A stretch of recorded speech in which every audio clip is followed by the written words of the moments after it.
Everything looking good. We'll call it good. Beautiful.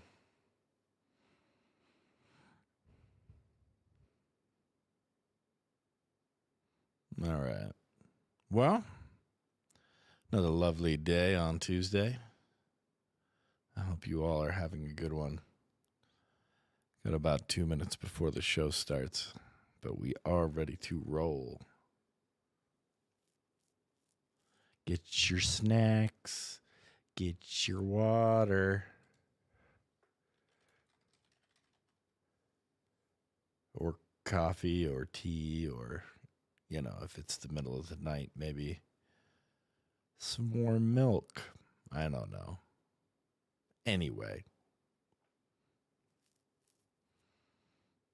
All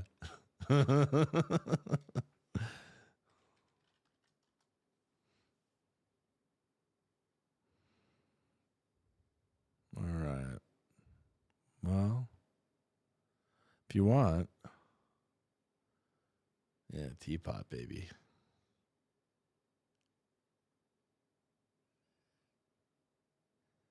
I don't know. Anyway, we'll get this going here in a minute. Let's see. Beautiful. Beautiful. Let's go in. Oh, yeah, look at you. It's probably me. All right. All right. Tuesday is the time. Okay, let's do this. Oh, look, I think it started.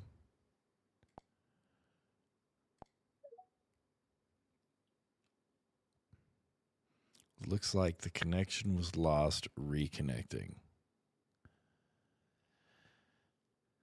Gonna be one of these today, I fear.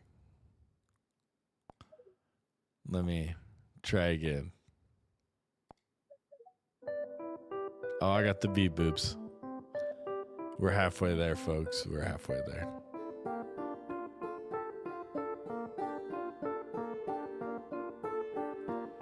I'm going to accept this co-host invite. All right. Yeah, I accepted it. I'm now a co-host, yeah.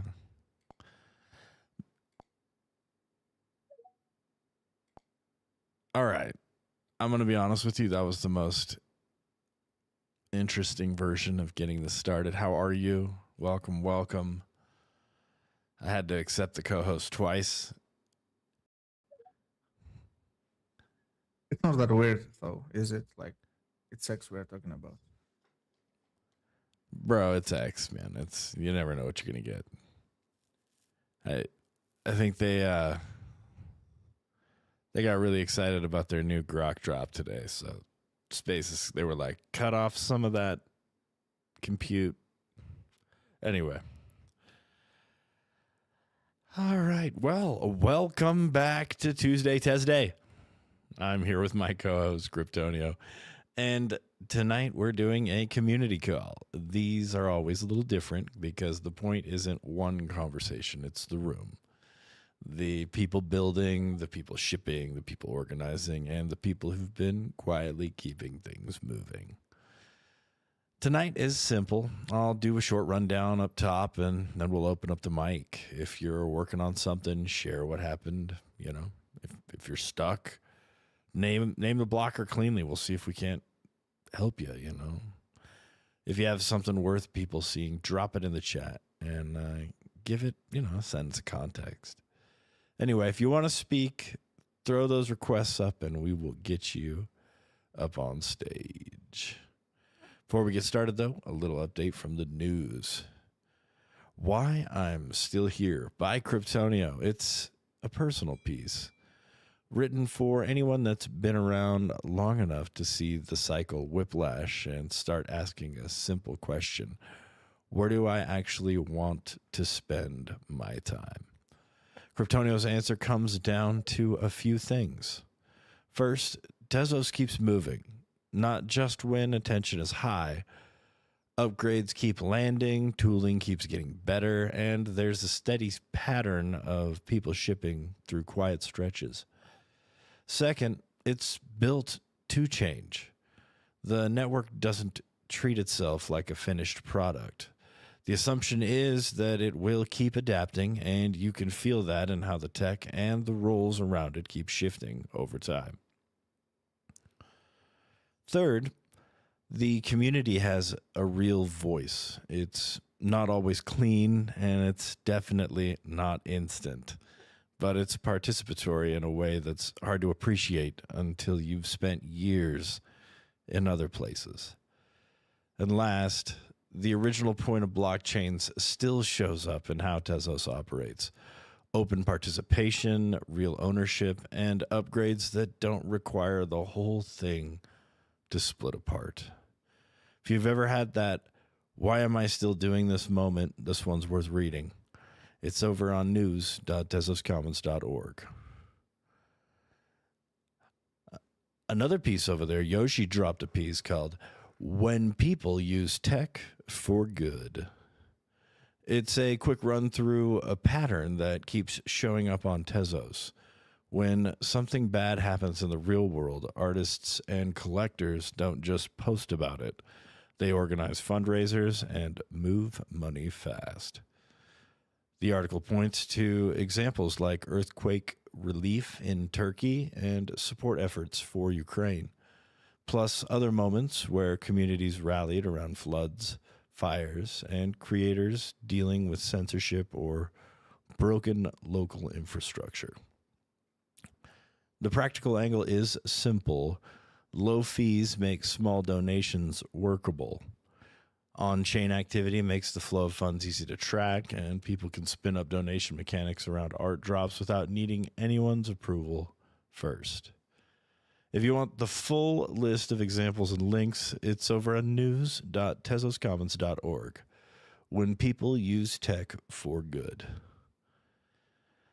If you're trying to keep up with what's actually happening around Tezos, the baking sheet makes it easier. It's a short weekly email that pulls together the project updates and community activity that matter without padding it out. Just the things worth knowing that week. You can sign up over at bakingsheet.tezoscommons.org. Quick reminder that nominations for the Tezos Community Rewards Program are open. There are two ways to nominate.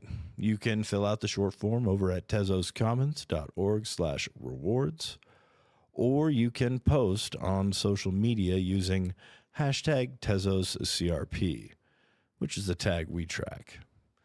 If you're tagging someone else's post, beautiful. If you're making your own post, like a short list of names, add a line about what each person did. That context helps us in the review process. So again, use the form or tag hashtag TezosCRP with your reason. If you're new to Tezos or helping someone get set up, Kukai is one of the easiest wallets to start with. It runs in the browser, doesn't require a big setup process, and makes it simple to send, receive, and interact with Tezos right away. If you want something lightweight that gets out of the way, Kukai is a great place to start. All right. Well, now we do the part I actually care about, which is hearing about what people are doing right now. If you want the mic, jump in. Let us know what you're focused on and, what's going on. Could be feedback, testers, a collaborator, eyes on a post, whatever. You can go ahead and throw your link up, and we'd love to hear from you. Mr. Kryptonio, how the heck are you? Welcome. I'm doing good, man. What about you? How is your day going so far? It is cold. It's cold and gray in the desert. The wind is blowing. For most people, it's probably actually very warm. But it's I'm gonna have to Google this to figure out what it is. It's 58 degrees Fahrenheit. So 14.44. That's cold for you. You're in the desert. Yeah, that's freezing, man. I'm like, it might as well be minus 20. Right. Yeah. Well, here it's not that cold, but it's it feels like it has been raining for like I don't know 5 years or something. Like it hasn't stopped for over Oh, a month now. So yeah, we did get one day of sun on Sunday, and yeah, now we're back to nonstop raining. well, at least So it much came fun. on the right day. True. Yeah, Sunday. Yeah. Well, well, look at that. We have Jack in the room. We were talking Yeah, about fart noises last space. that was a big, yes, that was a topic of conversation, fart noises. Yes, Yes. sir.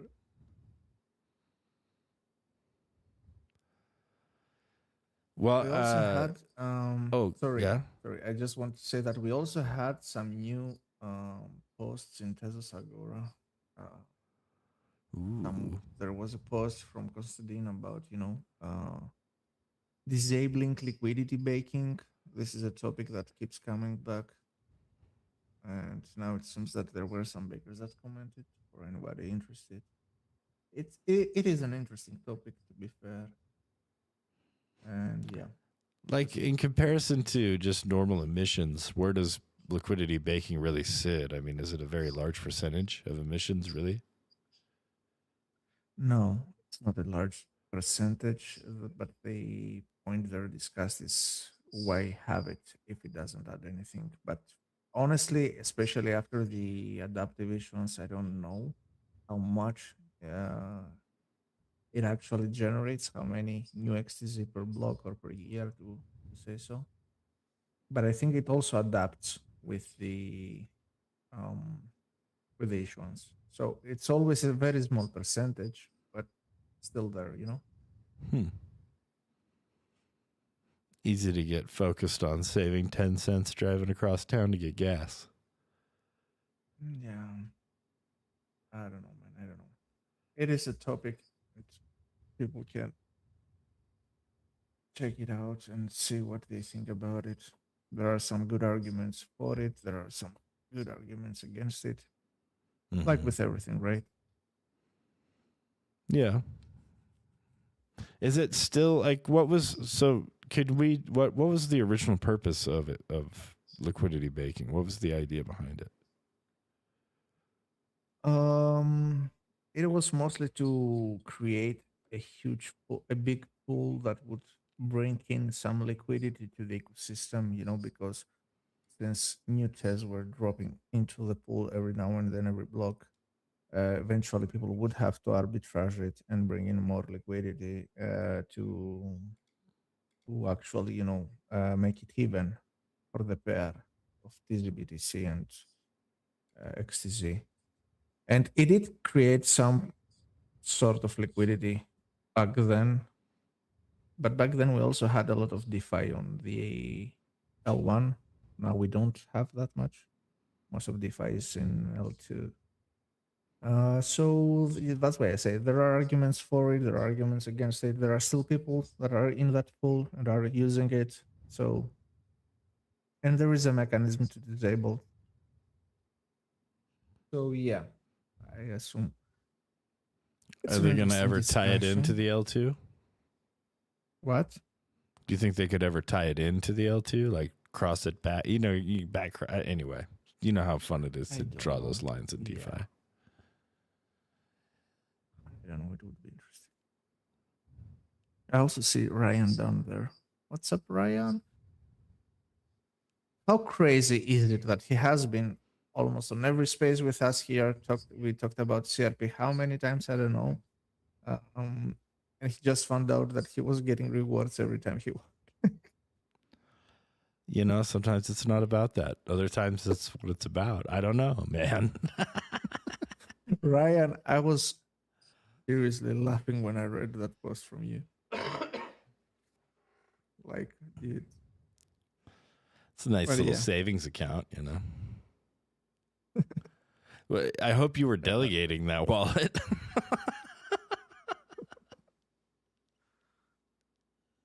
shout out to Lex as well. Hello, Carmelo. MB, Dope AI Mama, always here. The Has this crew. event Appreciate you calendar. guys. Yeah. Yeah, feel free to jump up if you just want to hang out. We get it. The market's a little wild. It's not the happiest time to be in our space, but we appreciate you being here. Yeah, absolutely.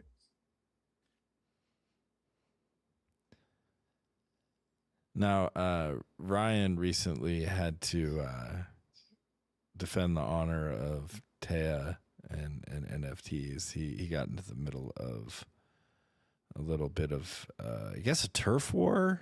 I really don't know how to describe it, but he clearly offended someone who instantly pulled like committee rules on him. And I mean, the dude is really good at navigating these political situations. It's very impressive watching Ryan work. And it's funny because, the musician in him disappears and he becomes this like, uh-uh.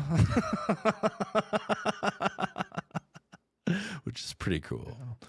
So it's been fun hearing all that coming through. I know representing Taya and Tezos in general can be difficult, especially with talking to normal. And when I say normal, I say people who just aren't involved. They're not normal. They're just like us. We're not normal. They're just not Yeah. involved. Yeah. Good clarification there. You know what I mean? So Yeah.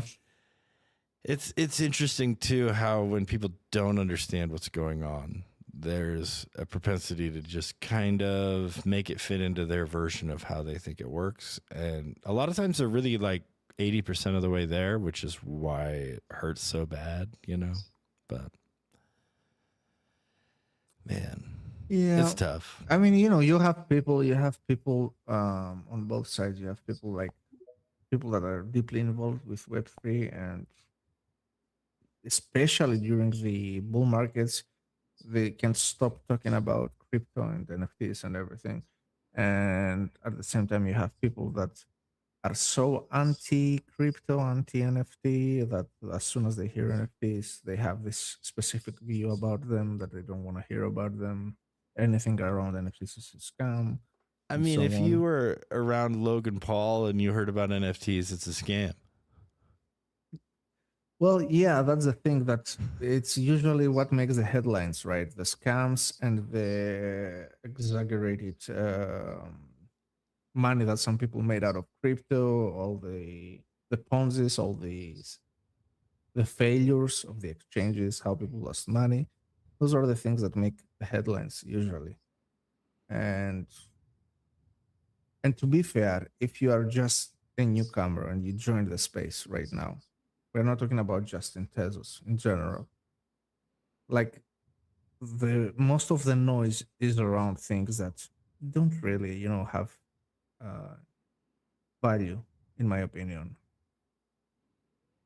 It's about gambling. It's about stuff like that. So even if some people tried to check it out on their own, not if they were, directed by somebody to the right things to see the and learn the right things. Um, it's very possible that you would also feel like, hey, what is this, like a gambling place? Now, not to just pivot in a weird way, but we're talking about utility here. With this, I mean, there's a huge push if you're into AI right now and agents and the ability for them to make like purchases and different things like that. Uh, Crypto seems Mm-hmm. like a great solution for that, but it's like all things, man. Do you give the True. kid a credit card with any limit? You know what I mean? Yeah. Hello, But crypto. everybody. How's it going? Oh, you made it. I Hey, was hey, wondering if you hey. made it, man. I can't tell. It doesn't say you're up here. I apologize. As soon as you start No, Yeah, no talking, it though, it worries. does. shows. It I'm shows I'm guests as listeners until they speak. Like that's like an ongoing bug they have. They have to speak and then they show up as speakers for us, the hosts. right. Yeah. Well, it's like a nice surprise. Boom. Um. Anyway, Ah, yeah. you I surprised don't. me. I'm just here to say hello, and I think most people here know about the project I'm trying to push currently, but it's kind of related to what you guys were just talking about. So I think maybe I'll talk about it for a second. Um, so yeah, I think totally this space is definitely like money go up culture. I like to call it, which is just I don't know. It seems like it's very much a reflection of like the real world in a lot of ways, but just kind of like on hyperdrive or whatever. At least in my life, it seems like things have, you know, uh, deteriorated in capitalism to more of like more money equals success as opposed to like what you're going to use that more money for kind of thing, I guess. And a lot of crypto culture is, I don't know, I see it as an extension of that, and opportunists within that culture just kind of like extended into the crypto sphere. But I guess that's what makes Tezos different, I think. And that's definitely like why I'm here is I see like such a cool community that has, for whatever reasons, ended up in Tezos and using Tezos, and I do see like that it's one of the only chains that seems to like be at least trying to accomplish what it says it's doing, and actually creating a technology that works, and basic stuff to me.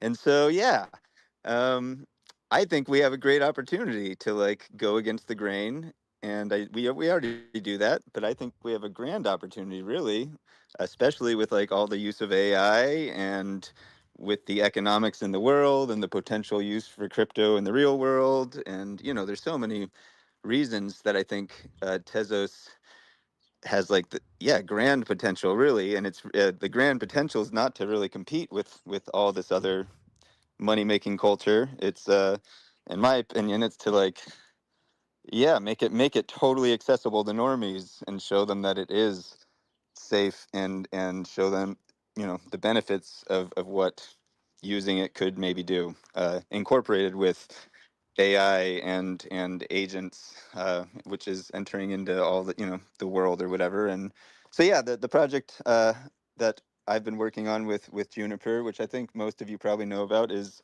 our little sushi video game, which is based on her PFP collection on Etherlink. And the basic concept is to create like a community video game which showcases Tezos technology incorporated with AI technology, and make it really fun and accessible, showcasing Juniper's artwork and other community members as well, and coders and creative builders on Tezos, but also using AI to make it like an advanced showcase of what Tezos can do, and then also maybe bridge together all the different Tezos layers in a fun, creative way that's like, yeah, it's not just DeFi and gambling. It's like, let's introduce this, on Facebook to our local communities, and like show them it's a fun game and a fun community, and like a group full of quirky artists and builders that are not scammy. So yeah, I don't know. That's what we're working on. It's a slow process. You can see my pinned posts. We created a chat group on X where I have not chatted much, but we've added a few members, and for me, it's kind of slow moving because I work a lot, but I'm just yeah, I think that's what I see as our biggest potential here. And I guess to me, it's like if we do that right, the liquidity and the money will come from places that we didn't even imagine. Because I think there's a whole like audience out there in the real world that might really be interested in this, and it has nothing to do with like the inner crypto battles for liquidity or whatever you want to call it. I also think we can win that with the technology potentially, but that's a whole nother discussion and whatever. But I think, yeah. Anyway, I hope everyone's having a great day. It's been hailing a bunch over here where we live, and Oh I no! that's it. How big a hail? The heart Is the it? heart wasn't for the hail. I can tell you that. Yeah, I'm talking to people. Oh, sorry. I just got to schedule that appointment. Uh, Uh, can people hear me? Am I talking to anybody? Yep, we yes, can hear yes. you, Hello? buddy. Can you hear us? Oh, I Uh can't hear oh, anybody. he Weird. can't hear us. Yeah, but we can Okay. hear him. I'll be back in a second. Yeah, he's got to All come right. back. That's funny. I mean, that's sad, but you know. Yeah, I Such have is pinned life. his pinned post here as well. Perfect. And they also have a Telegram if you want prefer. They have a Telegram group. You can join Hmm. to get involved if you want to. Let's get him back up here. Saying I wanted I wanted to ask him like at which stage the game is now. We could hear you. Okay, can you guys hear me? We could Yes, we before. can. You couldn't hear us. It was a horrible conundrum. That was weird, but did you guys hear my big monologue? I'm kind of done talking, but yeah, you guys heard Yeah, me? yeah. We also could hear somebody from the background telling you about Yeah, an we heard appointment. about So the appointment. That It's good. You're that was golden. my wife Jess, not knowing I was talking to you guys, but yeah. It's all good. Anyway, Tell her you are in good hands. You are fine.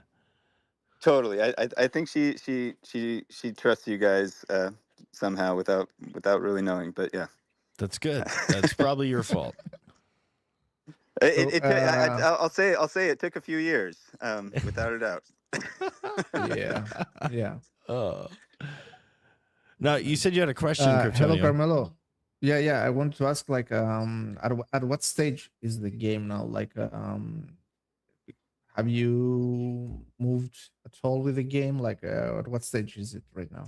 The stage is still very in an idea stage. Mm-hmm. I let's see. I mean, But have you put together a structure or something like that at least? Or like what ideas do you have around it yeah. So until now? we have a basic summary of what the game loop would be, and I started working with AI. This whole thing was like originally was just my own project, and I started working with Mm-hmm. AI trying to make it happen, and it was exciting, and I actually did create a little mini prototype game with one of the AI sites. I can't remember, Rosebud I think it was, and it was a workable game, and I was like super excited about how it could develop. And then I signed up for some other AI sites for 3D modeling from Juniper's artwork, and built a few models which were exciting.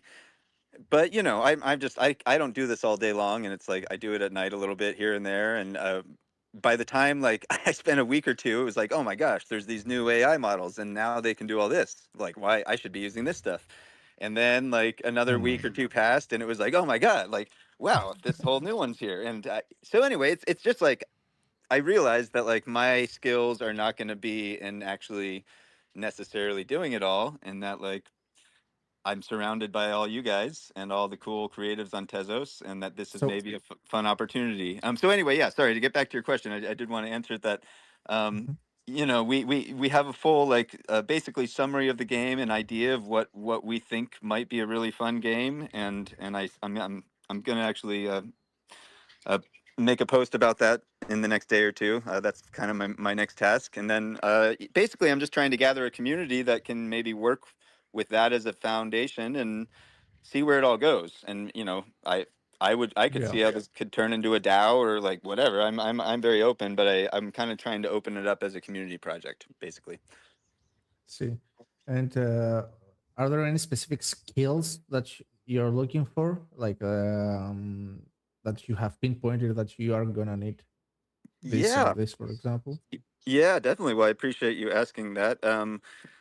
So far, we have a couple 3D asset builders, and we have a baker in there, and but all of it really. It's like AI builders would be a huge part of it. People who are trying to use AI and experimenting with what AI can do. That to me, that's going to be a big part of building the game. And some of the characters that we have in the game are supposed to be AI based, is our idea.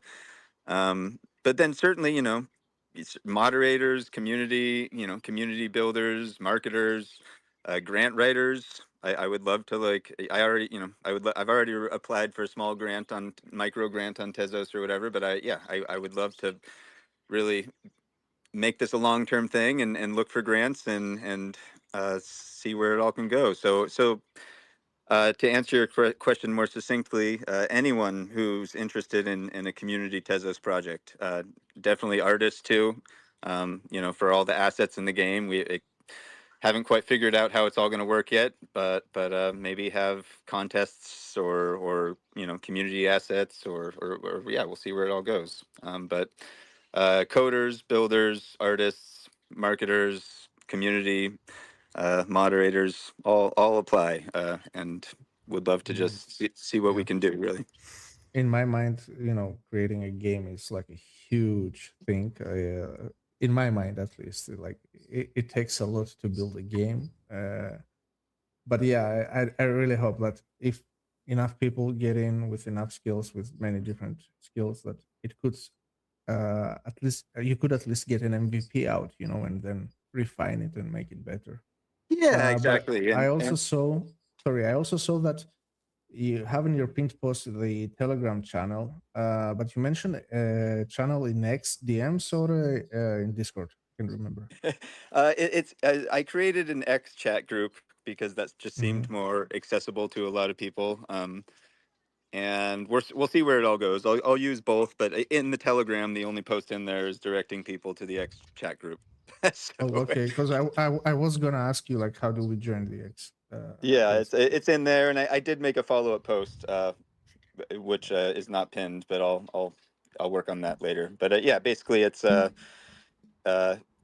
yeah, and both places will be a place to chat about it, and yeah, like you said, I what I discovered, and that's at first I was like, oh my gosh, I can create this video game in a few months, not ever having coded anything, and then I very quickly discovered how that's yeah, like to make it a fully playable and dialed in game, it takes a lot more and is a long term thing, and for me this is like a learning experience.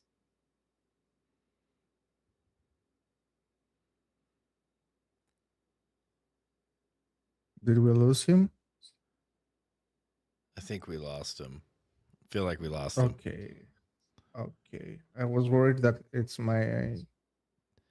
Yeah, I thought I'm I lagging. rugged, man. Yeah. No, You and me okay. both. I'm looking at you. You're looking at me. We're going, oh no. Was that? Sorry, buddy. Man, I remember Yeah, he making will be games back, I back in the assume. day, like on the Apple IIe, dude, using BASIC. I don't know if you you know that language because I'm an ancient dinosaur. But No, I have no idea what you're talking about. yeah, man. So like, anyway, we would make these great, simple, linear games. But man, even then it was difficult. Okay, I think he's Yeah, back. I'm I back. hope so.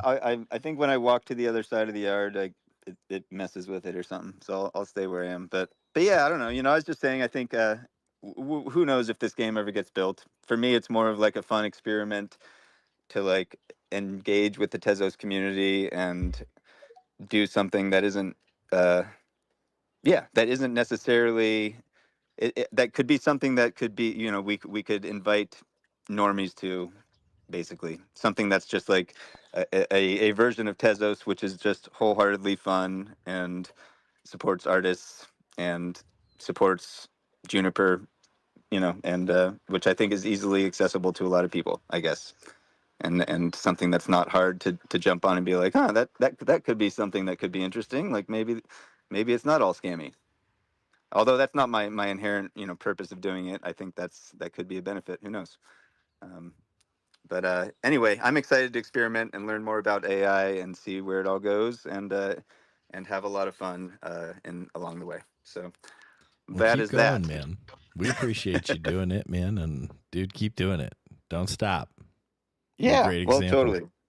I think that's there's lots of things to complain about, but a lot of what we are able to do is experiment and be creative and create community around it, and that's kind of free almost. So Okay, hello Carmela. Can you send me the link to the X chat? Because I joined the Telegram, but I cannot see it. I think only people that y- were in it when you posted can see it. yes, I will.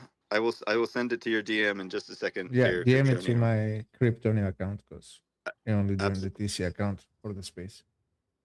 Okay. Yeah, you got it. No doubt. Thanks, you guys. Anyways, I'll be listening in. I'm just kind of doing chores and stuff today. We have crazy winter weather, hailstorms and thunderstorms, and yeah, life is good. Oh, stay safe, man. And yeah, feel Yeah, free be safe. to, chill with us up here on the stage. in case you want to jump in the conversations later. But yeah, Okay, thanks for coming up, man. sounds good. You got it. So, Blanks, on that note, to expand maybe a little bit, because we talked about, and Carmelo talked about AI and crypto, and like, do you have any ideas on what would be cool, like something that you would like to see? What would make sense, to have like some sort of applications that utilize AI and crypto together? Because sometimes I've thought about it, I couldn't come up with anything specific, and I know that there must be some ideas, a bunch of I mean, ideas, you right? can technically you can show where payment is coming from. It's a great way to make automated payments, dude. You know, like automating Right. payments without using current infrastructure. Crypto fixes all those problems. And Right. nobody's going to Yeah. give an AI agent a credit card. Not, at least not right now. Maybe later. I don't know. I can't speak for how this stuff's going to go from now, but right now you can't go and sign up an agent to go get a credit card. So But why not? It's a great way to create debt, no? I But- guess. I mean, banks probably want that. I mean, shoot, Meta is now resurrecting your loved ones if you want them to come back to life and post for. What? Yeah, it's What the weird, hell? weird stuff. Anyway, so it's right now. If say you want to send your agent, like, and there's these this open source program called OpenClaw you can use. If you want to send this thing out to like go do things, it has its own logins. It has its own, so you don't give it yours. It has its own. And when it goes and it signs up for these things, it has to prove that it's human. And it defeats these captchas, man. It beats them. And it goes and it does things and pretends to be human. It's the most interesting thing going on right now. So anyway, what I see crypto really fixing right there, they're using Bitcoin right now to be able to get subscriptions to web hosting. They're able to get SIM cards so that they can get WhatsApp numbers. Like, it's wild, some of the stuff that they're able to do. Interesting. Also, one thing I think we are missing in general, especially in the Tezos ecosystem, is apps, like phone apps, most of the projects and everything, like they don't have their own apps. I know that obviously there are obstacles with the Play stores and the app stores and so on when it comes to crypto. But like, if we want adoption, we obviously would need more applications on phones, right? For people to make it easier for them to join. Yeah. I mean, if you've got And an optimized website, you don't need an app, though. You know what I mean? yeah, but it's a different feeling when you have to download an app and you download an app and you actually interact with it, and then you can say to your friend that, hey, what is this that you're doing? How is that app? You can download it as well, and so on. Like, I don't know, at least in my circle, apps and websites are seen differently, for now. But Well, they're I don't definitely disagree seen that an differently. I optimized guess from a website developer looks standpoint, I like. don't know if there's much of a difference, though. Yeah. You know what I mean? Yeah. And then again, it depends on the application itself, like what it is about. Obviously, I'm not talking about wallets or stuff like that. I'm talking about something fun to do through an app, Right. with an app, some project, something. But then again, what could it be? Well, games always, people like their leisure games, but I'm not sure. I'm not sure if we could force like gamified finance on people. You know what I mean? Like, I don't. No. Yeah, I agree. I don't think that works. If people want to go play in a pretend market, they go play in pretend paper markets. It's like, it's not. We're not providing anything innovative or special there. That's a great question. There are some apps that you could use in regards to Tezos. For example, I know there have been some payment apps where you couldn't pay with Tez and so on. Not Tezos specific, but they use Tez as well. They have integrated Tez as well. There are some games like Sugarverse, and Sugarverse I think was one of the first in a way to, you download it from the Play Store and it had a bunch of players. Although it's not so uh, well known to say inside the Tezos ecosystem, but that wasn't their goal either, right?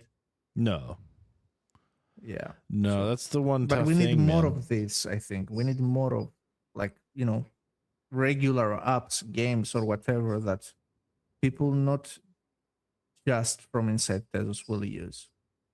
I don't know if you know what I'm getting, where I'm getting at. Oh yeah, yeah. I mean, you have to consider what problem it's solving. You have to consider,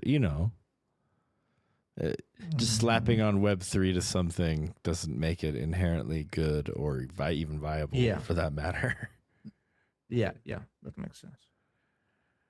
It, You it have to find like the perfect balance, something that will be interesting for the people not using crypto, but at the same time, not to force crypto into something that isn't needed to, right? This is why I So, want to talk to Ryan, because he's been talking to game developers right now about this exact problem, and he's got solutions to issues that they have that they've just accepted as a problem. Like it.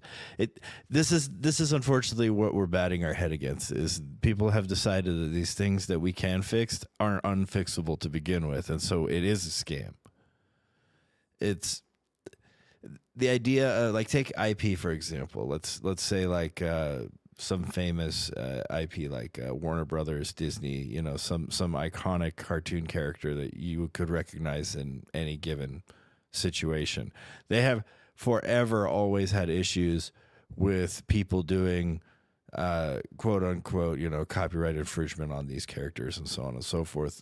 NFTs and copyright really do create a way to legally perpetuate this model in a way that can be tracked, it can be rewarded accurately, it can be enforced. You know what I mean? But these are unfortunately, it's not possible in current situations in the current system set up, such that these solutions now unfortunately don't even exist in the realm of. It's like saying you can breathe underwater. yeah.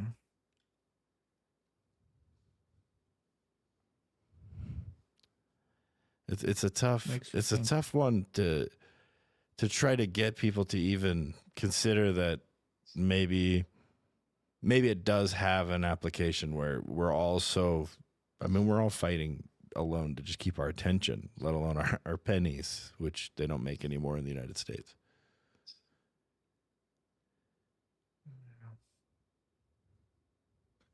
Interesting. And yeah, I don't know.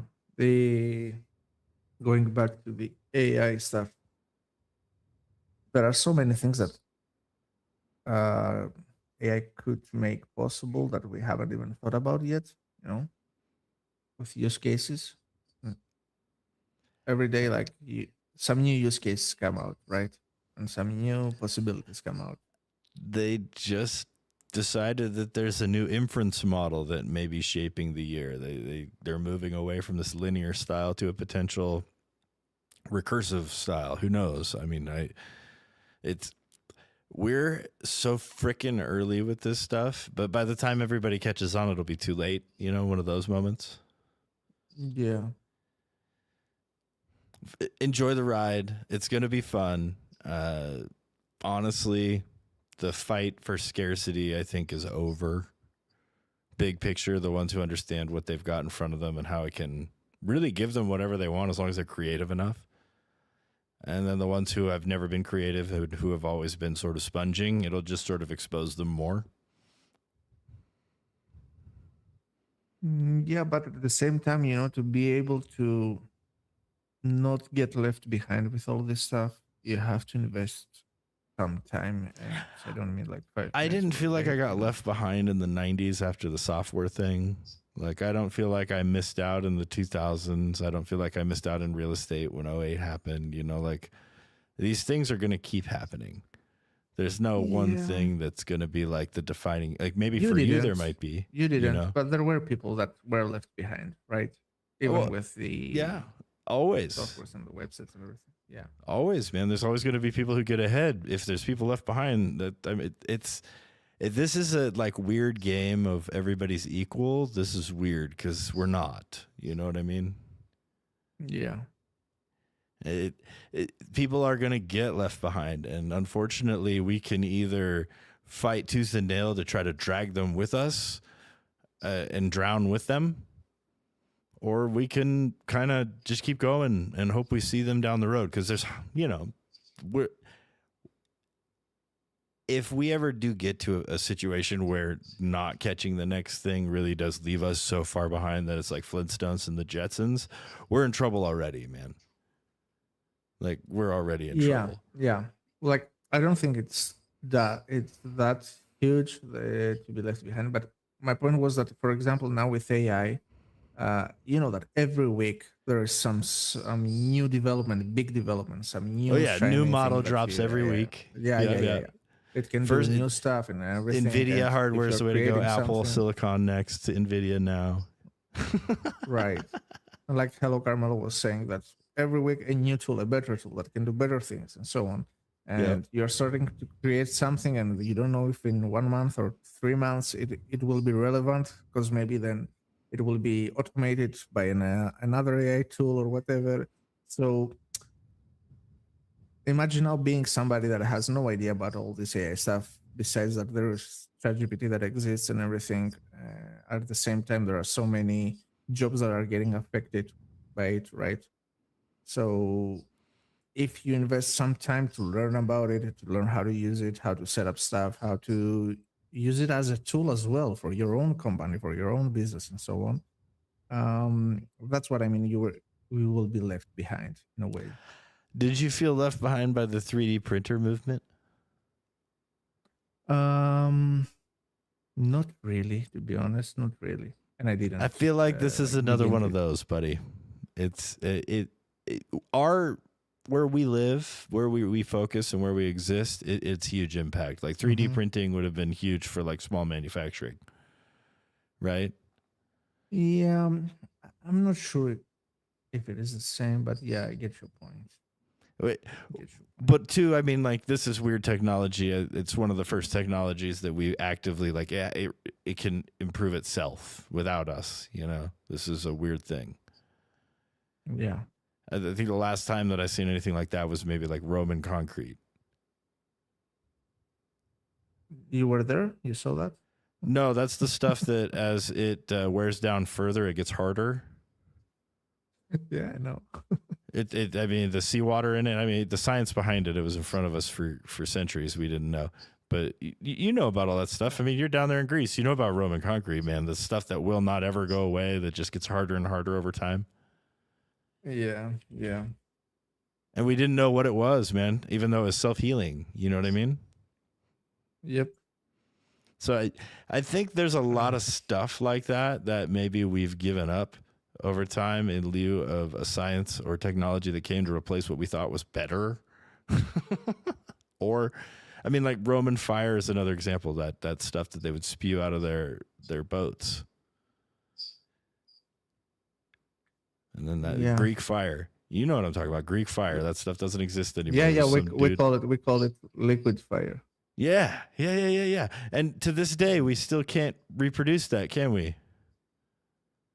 We can't, but I think that we don't actually if have we enough do, details it's some about military it, that's secret. why. You know what I mean? Like, come on. Yeah. But we like those technologies. Unfortunately, they get siloed, and then they disappear. I don't know, man.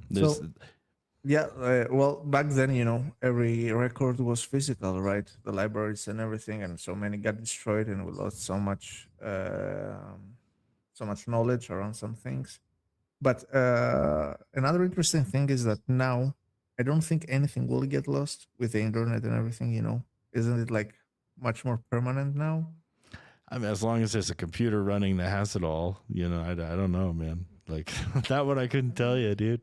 It's on the web. Yeah, we cannot predict the future, but I mean, like, it's much harder to lose knowledge now. Right. Right. It's The an idea. Well, interesting I thing. mean, pure electrical like catastrophe, like a catastrophic failure of the internet. Yeah, it's all gone. Like, I mean, that's a bit. I mean, so what, man? You get hit with a rock Yeah, and you could lose your memory. I mean, Like, I don't know what to tell you. if that happens, losing knowledge, it's not the biggest problem, I think, right? No, it's probably the Earth is destroyed. You know, one of those moments. Real fact. Oh man. Yeah, I don't know, man. It's right now it's really difficult because we're at a point now where the machine can learn, the machine can do, and it can do better than the average. And most people can't do coding, so any coding that it does is better than the average, even if it's bad. And I don't know, man. This is sort of the basis for building things, like the code building. I mean, we're talking the synthesis level. If you can build these things, you know what you want to accomplish. If you know how to say it, you know how to direct it, you can get these things to do crazy things for you. If you're not creative, if you're expecting it to innovate and you're expecting it to do based on assumption and inference, it's a failed, miserable experiment. That's all I can say. Yeah. So, what do you prepare? Another question that I often ask in the current situation is, what do you prepare your kids for, like, in the future? You know?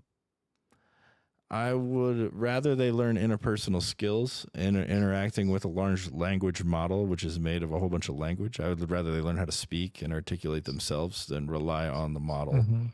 That's all. Oh, absolutely, absolutely. But, like, what direction do you give them? Obviously, you know, I treat the teaching them LLM critical like Google, thinking and man. everything is I treat it like important, Google. But If somebody walked up to me and said they Googled some shit and they got the answer, I'd be like, you did the least amount of effort to get the easiest answer. That doesn't necessarily mean it's wrong, and it doesn't necessarily mean it's right, but that's what you did. And that's what I look at LLMs as. Yeah, but And not I to don't think that demonize will it either, ever right? that won't Like- replace effort. That won't replace going to the second page of Google. You know what I mean? That won't replace going to the Yeah, third page yeah. of Google, which most people never do. And unless True. we tell the AI to do that, it never will either. So it's not much better, is it? Yep. No, I get what you mean there. So it's a tool to be used appropriately. It's not a replacement for thinking. You should be the thinker. You should use it like the interesting part about, say, like Tesla Auto Drive is that you are now asking yourself what part of the human interaction is the most important of driving, like which part can we leave to the machine. And that's sort of where we're at with AI in general. What can we leave to the machine, and what part of the human interaction is still ultimately required? I don't think we're like the Rube Goldberg machine that Back to the Future the professor has when Marty goes in there and the dog food and cooking the egg. That's automation at its finest, man. Like, it doesn't get much better than that. That's what AI is today. It's a strung together automation that just works, and it works well for what it is. It's not necessarily like the solution to everything for what it does. It's an interesting solution, and there are other ways to do it. And they're just now figuring these things out too, because that's how you figure them out. You do it once, you figure out what worked, what didn't, and you iterate and you change. And I mean, that's the essence of it. And now the thing can do it to itself. So it'll be interesting. I mean, it's limited by its own capacity of space and energy, but also too, it's also limited by its ability to direct itself. You still have developers that are going through it. They're not necessarily physically changing it, but they are going through it and auditing it. You know, it is being looked at. Yeah, but that could change in the future. I mean, it's It'll evolving so become fast, impossible so, yeah. soon. It'll be impossible to keep up with it. But yeah. Yeah, I mean the rate of change is, I guess, to me that's what's so astonishing here is like I remember just I don't know, 3 years ago when it was the AI videos were just 2 years ago, whatever it was. They were just popping out around like Thanksgiving, Christmas time. I remember talking to family about it, and yeah, I mean that was just a few years ago, and then in the last like 4 months or 6 months, it's just gone into hyperdrive. And then yeah, I guess like obviously seeing all the big, economic players in the world investing so much money and energy into it, it seems it's inevitably going to keep on growing for the short term at least, and probably going to I think about like Juniper's life, and like in 10 years, like holy moly, I just think there's going to be some like big changes in the world that become normal, because it's just more efficient, and some of it, hopefully a lot of it could hopefully be for the better, for sure. Like I can see how it could make so many things more efficient, but I also see like what you were saying, Blangs, I think you were saying like, yeah, so right now there's people that are like, the people that know how to use it are doing some crazy stuff with it and gaining like whatever 10 times efficiency with their money making models. And who, I don't know, I do see that depending on what direction this goes, and it could lead to a lot of people being quote unquote left behind. And the world, I don't know, that it could we could reach a weird place in the world of like a lot more poor people, and like a few people controlling the robots, which is would be unfortunate. Or we could like reach more of like a Star Trek thing or whatever, where more people have more robots and are just chilling, or I don't know.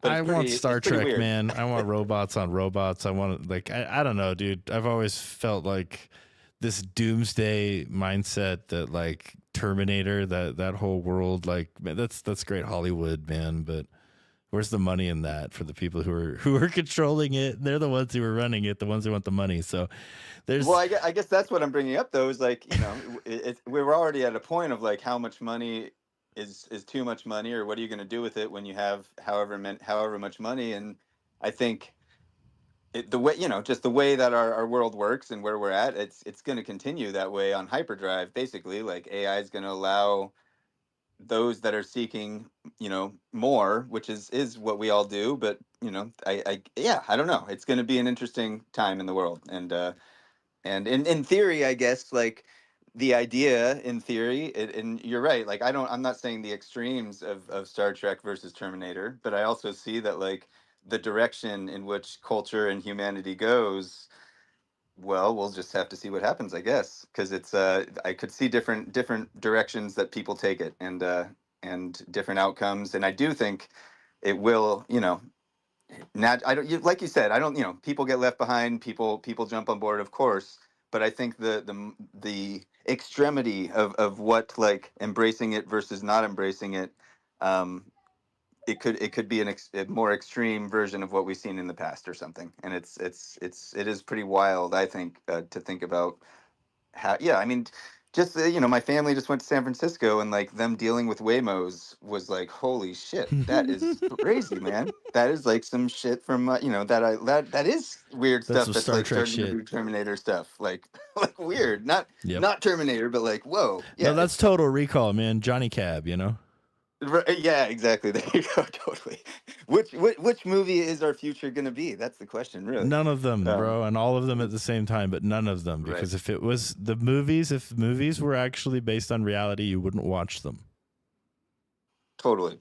No, absolutely. And I think that I personally think uh it is happening, and whatever life happens, embrace what's happening and learn about it, and then you'll be more ready to make, whatever decisions around your life based on it later on, because you know more.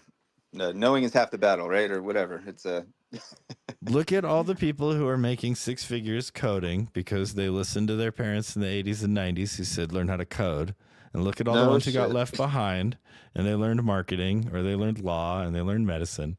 And now look at which businesses are still going to be around here in 15 years. Right. No, well, totally. We're probably still not going to ever have like auto beauty kit. You're still going to probably need beauty salons, haircuts, that kind of stuff. I mean, human touch and those things are sort of always inevitable. Yeah, The no customer doubt. service industries will always need humans. You're not gonna ever. We're not gonna settle for this Amazon only interface with the world. We're No, done. I agree. It's just going to shift, and I mean things have already shifted so much in the last 10 to 20 years with the internet or whatever. Like retail businesses have become kind of like a head scratcher. In some ways, I still love them, mom and pop shops. But like if you look at the economics, like a lot of the time, there's a reason to just order it from the person who made it. Like there's a lot We're of going sense in back to that. the Sears and Roebuck catalog, 2 weeks out, everything, right? Funny how that um, works. totally.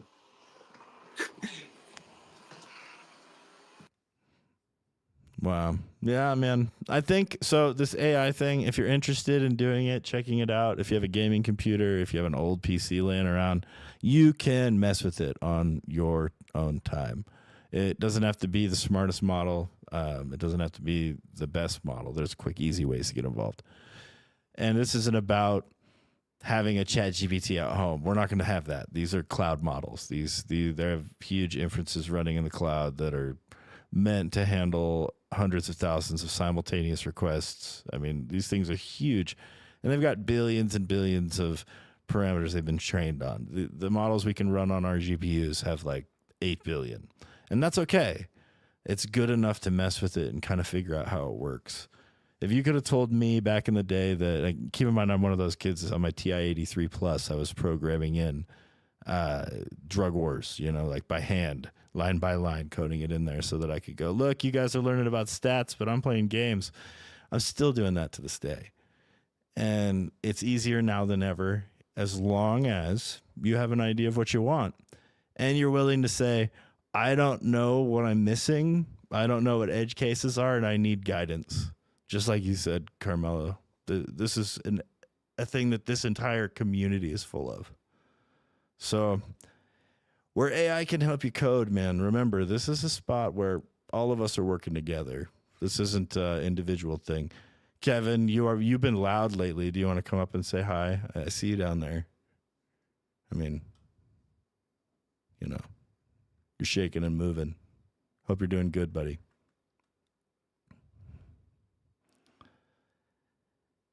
Well, we're at the hour mark.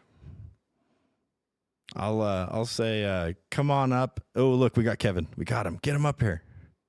I want to say hi. But if you want to come on up and join us, please do. This is a community call. This is all about you guys. All right. Kevin, are you with us, buddy? Hello. Hi, Yes. sir. I disagree on the coding thing because now you don't need to code anymore. You have to have some kind of fundamental understanding of how No, a you don't. program is designed from the bottom up. You really do, or else you're going to have major issues if you do anything more complicated than a hello world, brother. There's that meme. That's not true. There's that meme that's going around about vibe coding with AI. It's like Anderson Cooper. I don't know what the original context was, but he's like interviewing some guy with like long hair. It's like, and he's like, "So you have no skills?" It's like, "That's right." It's like, "So what do you get paid for?" It's like, Oh, it's Rick Rubin. the confidence that of my feelings and the ability, something like that, the Yeah, and the ability ability to to express himself. project Do you know who Rick to Rubin is, something brother? hippie. Rick Rubin. You ever heard that name? That's who it was. Yeah, one of the biggest names in music production. Okay. Oh, that makes sense. Yeah, he has Yeah, zero Puff Daddy technical was the skill. same. Like there are a lot of producers who, if you have the resources to hire stuff out, I guess it's like you don't need to know how to work any of the stuff in a production lab for audio. Whereas like like if you get training as a producer, you have to learn like instruments and how to work the machines and all that shit.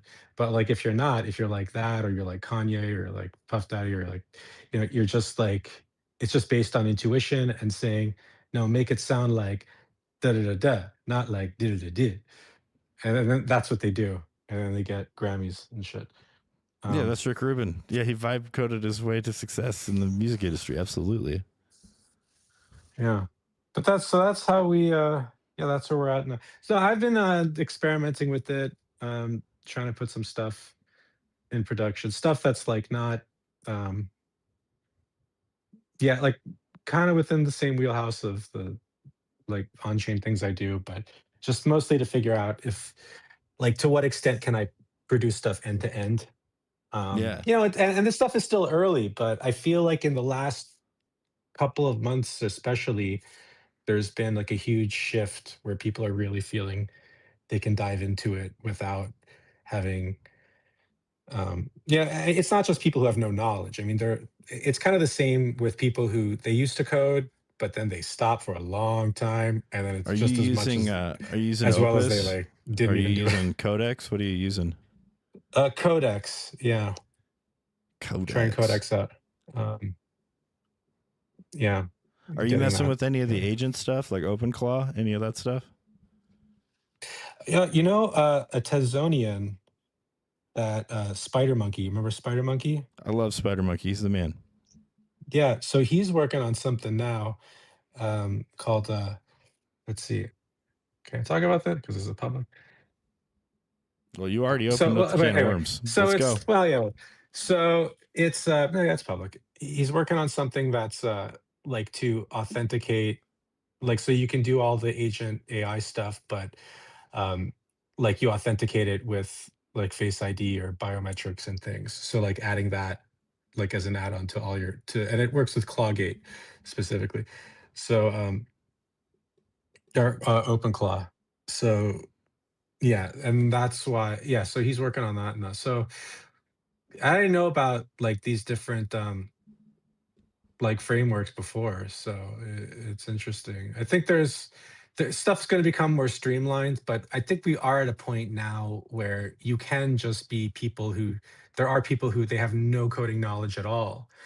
And it's like before it's like, well, like the reason why I did coding boot camps was not so I could do coding myself. It was so I could know how to talk to coders that I'd hire, and so I like know what makes sense, and I can know if like, and also so I could appreciate what they're doing too, because I think that's important for motivation, like to have that feedback. Otherwise, productivity wanes. Um, and but now it's like you don't need that anymore. I feel like the fundamentals that people would need to learn that in itself can be explained by an LLM to a person, and they can just kind of pick stuff up on the way. So from what I've already seen and used, it's like, yeah, I think you can get pretty fundamental things. Certainly anything you Kevin, would get there's a trained in a huge program, you difference can do. between production grade Mhm. at Codex's mind and real production grade. There's so many different It's things where in it's its infancy though. Like the I got rate you. I of got you. But it's advancement is like where you so. say you don't need coding experience. This is where, unfortunately, if you do understand coding a little bit, you'll look at it and go, you're gaslighting the crap out of me. Like, this is unfortunately where people would get like, it's like back in the day when 3.5 would tell them that they're geniuses and then they go post about it on Twitter. I put it this way, like with like writing and take uh, uh like AI imagery and all of that. There are a lot of things where, like, when it was in its infancy, there were so many fundamentals you did need to understand to be able to put this stuff together properly. But over time, that margin that you needed to know became less and less to the point that it was just like even self-correcting for you. And it would even just inform you after the fact, like, "Oh, I see what you're trying to do. Okay, here's the thing, and here's the way you can understand it." Um, like that's where it's going towards, and the rate of acceleration is increasing on 100%. that level. So we're going to be, it'll be interesting to see what kinds of things we're going to see, like the announcements of things of people who are getting. People will start like big companies, they'll get massive VC rounds and things like that, and you'll hear the headline, and it's like all from this motherfucker who vibe coded it, his MVP. And Mm-hmm. it's like, huh. And that's when there'll be like even a bigger rush of people like, oh, I can do it too. But it's like, no, that's these things are probably going to be a lot easier. They're a lot easier than I think a lot of people are taking advantage now. They have to see the results and connect it to the fact that like that could have been you at this point, getting started now. Um, Are you but using I the mean, no, I would say CLI? people learn. I mean, you learn. How much do you learn from debugging something? A And lot. You learn a the lot, same bro. thing, yeah. And as you go through, and it's of course still going to be an iterative process, just like generating images and videos are an iterative process. And you start to learn and understand it a lot better than you would And otherwise, then because you're you hit not your dealing with the 5-hour clerical limit and you want to aspects. choke babies. Maybe. How I, many I feel babies you, have you bro. choked? I Have you didn't say I stopped did. I choking said I babies? want When did to, you man. stop I hit the choking limit babies' and I brains? want to. There's a difference between doing something and wanting to do something, brother. You haven't stopped. I knew it. There's no babies around me, thank God, right? Um, but yeah, well, yeah, it's you do learn a lot. I think, yeah, you're big. I learned this like with writing process, because you're not focused on the clerical this and that, like just the little, like the small things. Your mind can just focus on the fundamentals and those big movements. So you are much more cued into what you're actually doing and all of the nuances that are going into it. So if you extend the same way to coding, like how much time is wasted because like, oh, I forgot this fucking bracket and I've been digging through all this shit forever and it was All just of the that. time. God damn it. Yeah. So if you eliminate that and let alone everything, like all of that stuff, because that's like it's got you for that. What you get to focus on what you wanted to focus on and continuously. Like you don't have to that's the other problem. You have to break constantly to be like, okay, I was on a roll, but now I gotta fix this shit. No. You don't have to do that anymore. Just keep going. Keep going. Let your mind flow, stream of consciousness, keep going. And the kinds of innovations that can come to be that would have never otherwise come to be, even from those brilliant coders out there, like we can start to see because of that. So that's the So really is this the exciting thing. real digital renaissance, Kevin? Are we seeing it starting We'll right now see. where the I've been saying a term I want to use. We need a Mickelson renaissance. We need a new Mickelson renaissance. I want to see new Tezos dApps built in Mickelson. I want to see Mickelson hackathons and accelerators. We need to be wearing Mickelson on t-shirts. That's what we need. Can we create some AI tool that can code perfectly in Mickelson? I think you can. it actually brags. Quen brags that it knows Mickelson. Who? There's a frontier model. Okay, so keep in mind, man, all these models that are out, and when they say they like scored 80 on the SWE and all this other, dude, they're all trained to beat these tests. They're not actually doing these things, but in general, they're good models. They're not the greatest, but they're good enough. These frontier models, there's one, I think it's Alibaba's model, Quen, Qwen. Quen 3 just dropped their coder. It's very proud of the fact that it knows Mickelson. Mm. Interesting. So, oh, by the way, the so Spider Monkeys thing, it's clawgate.ai. Okay, I'm gonna check it out. Clawgate, CLAWGATE.ai. Dude, you just went like Subway, like the voice on the subway, like talking about the next station coming up. What? Oh, Are sorry. you? That was very schizophrenic, kind of. That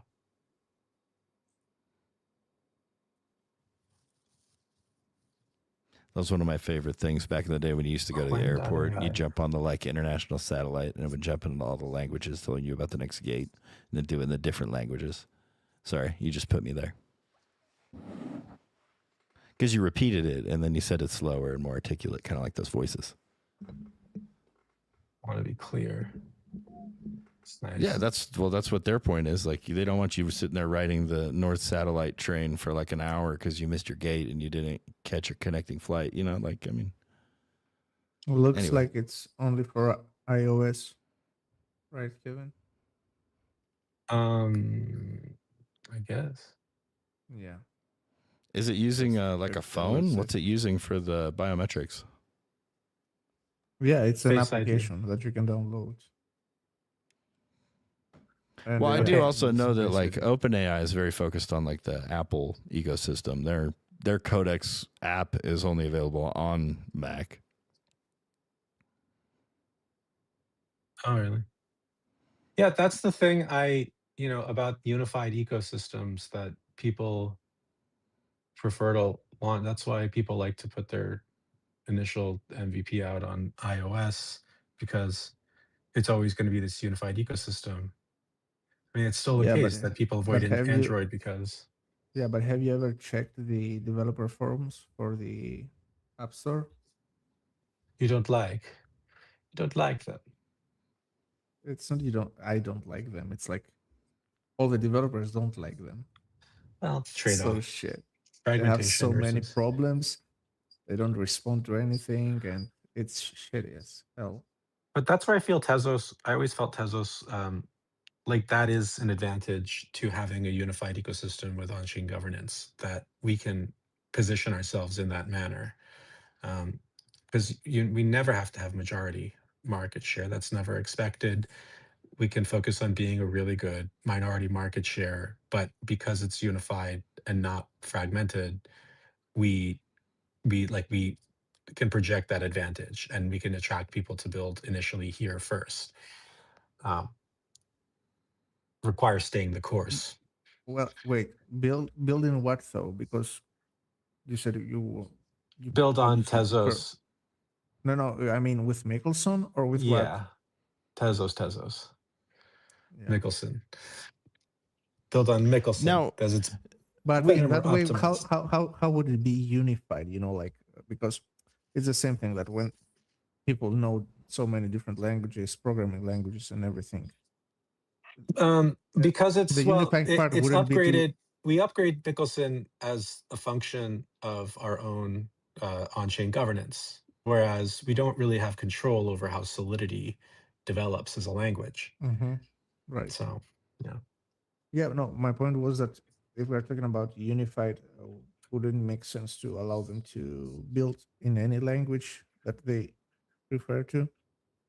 It's not about allowing, not allowing. I mean, the idea that you can build in anything and it'll compile down, um, like into Tezos, like what would run on Tezos, but the optimal way to do it is on Mickelson. Like that's the sure, positioning we should sure, have. man. But what if people want like a Solana That's the runtime? Should marketing we angle give them that a would Solana runtime? resonate. Hmm? Should we give them, like, if people want a Solana runtime that resolves on a Tezos layer, like, should we give them that? Solana? I don't even know what are they using. They're not EVM, obviously. They have which I'm language just do saying, they like, that's use just for an the example. Like, should people have that opportunity instead? I know you're very, very, very strongly like about Mickelson, and I get it, but that's like forcing people to learn Greek in order to go visit Greece. Like, I don't know if that's in No, Greece's favor. that's an extreme interpretation of what I said, or what my sentiment has been. That's how it comes What I've always across. said, Like, you what say a I've always lot said of about words, and Etherlink, we can only break it down so much. And I'm just telling you how it comes what I've across. always said about Etherlink is the original premise was the strongest one, which is that it enables people to deploy on Tezos who come from EVM dApps without having to rebuild. That's been an interoperability feature that's been asked around since always. And maybe on a secondary level, even though it wasn't the original premise, it enables easier, like an optimized export onto EVM applications, where it's the best bridge you could ever have into EVM, but that it would be a bridge to a destination, not the destination itself.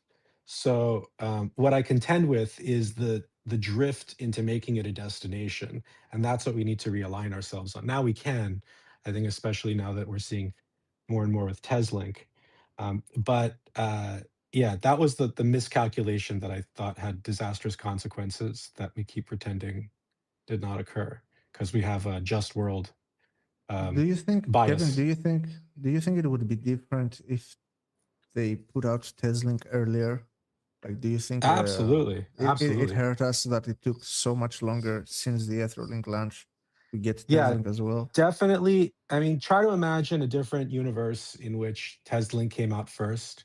Then the narrative would have been, we advanced Tezos. Not, we don't have to clarify or asterisk anything. It's just like, we advanced the Tezos, and now we have this layer in which things have sub-second block times. It's so much more scalable. I would We would argue stay, that we would not be here if we self-identifying our did own not have community. the We'd be EVM and the continuing to. innovations that came Well, from the hold on. EVM Well, hold on. connections. It's not. I'm It's not just Lance, about. It's not just about compatible tech. The You're other saying that we miscalculation. would be at the Hold same on. point with Tezlink Hold that we are on. with Etherlink if No, we'd I'll started tell you there. what I'm That's what you saying. just said. So I'm saying, so I was answering Kryptonio's question, but also um, the the economic narrative. Economics have a narrative to it. So you have to build within your own country and have exports and have something of desire first, and then worry about expansion and exporting and then importing and then drawing people to want to come in and then creating convenient pathways where they can come in however way they want to at first and then encouraging them to come in at a very native way. That's the coherent way of doing it. The problem is we all of those steps were done in the exact opposite order, and it's made it more difficult to try and construct the narrative in the coherent order. So you get to make these wide sweeping comparisons, but I don't. What are you saying? I was just wanted to finish my sentence before you You said came in that and then. Tezlink, if we started with that, then all these sub-second, all these features and everything. Do you Yeah. understand where some of these instant confirmation features actually did come from? No. You're misunderstanding what I'm saying Hanji and had equating mentioned it to something in else. Tezdev that they really would have Okay, but hold benefited on. from. You're I'm now taking a talking, different Kevin. interpretation Remember of how what you I was said you got to actually talk and answering. now I get to talk? The question Brother, was. I get to The talk. Hold on. question was. Where's the mute, everyone? No. Well. Okay. All right. So, my turn to talk, buddy. You talked, my turn. You said you wanted to talk. I'm going to talk now. Now, I appreciate you have things to say. I appreciate your opinion, man. It's really tough to have a discussion with you when I do. Oh, he left. Perfect. Okay. Anyway. come on, calm down, man. We No, can have I'm not going to sit here and have to conversation. listen to that over and over again and not be able to say anything. So No, it's I fine. know. He doesn't let you. No, like, nobody else needs to give listen to your that arguments, but yeah. either. I asked him about Solana and he wanted to go off on Etherlink. The bottom line is I don't think there's going to be an Etherlink or a Tezlink. I think it's all going to be Tezos X. And I think the more we focus on separating that and causing any type of like, well, there needs to be a certain way. Well, we're not embracing anything anyway. None of us are with that attitude. Well, the thing is that he's, you know how he is in the conversation. He's passionate about it, and he wouldn't let you talk your point. I get that, but yeah, I think he got mad now that you muted him. Well, But it is he what should it stop is. talking, and she should let other people talk.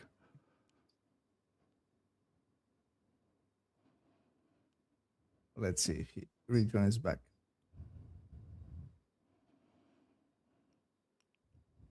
Anyway, I get his frustration, but there's a point where it's beyond discussing with him, and it's just now just open complaining, and we need to get beyond this. Oh, I get So- it. I get it. Yeah, and obviously there are legit points that he's making, and many points that I agree with him.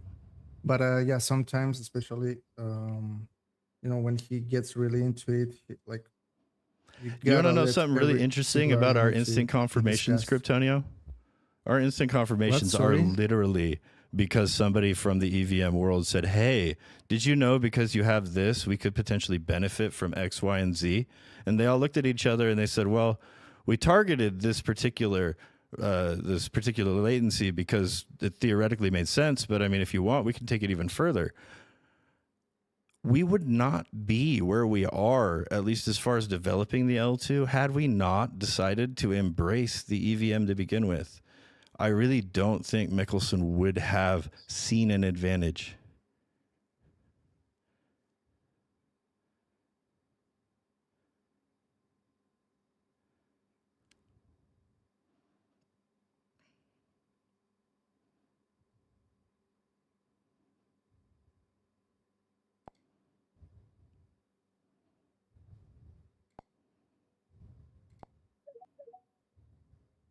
Blanks. Did we lose you as well? Yeah, I cannot I hear you totally now. got kicked. If you can hear me, maybe rejoin.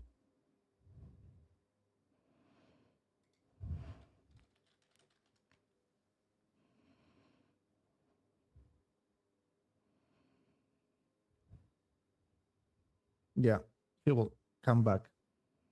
Anyway, the discussion obviously gets heated around those things sometimes. But I think it's not. And the Teslink part was delayed a lot. So if it had came earlier, that would be different. That's what I was getting to. Oh, And yeah, Kevin, I yeah, think yeah. also. I'm with you there, man. I feel like, but Yeah. I think a lot of things, if they happen differently, they're always looking back as 2020, right? Maybe even 2015. Yeah, I mean, but it's okay to discuss. What could have, what has gone wrong, and what could have been done better in a way. Because the thing is that it's much more complicated. People realize, like, every decision with the developments and everything, as you said, for instant confirmations and how they came to be.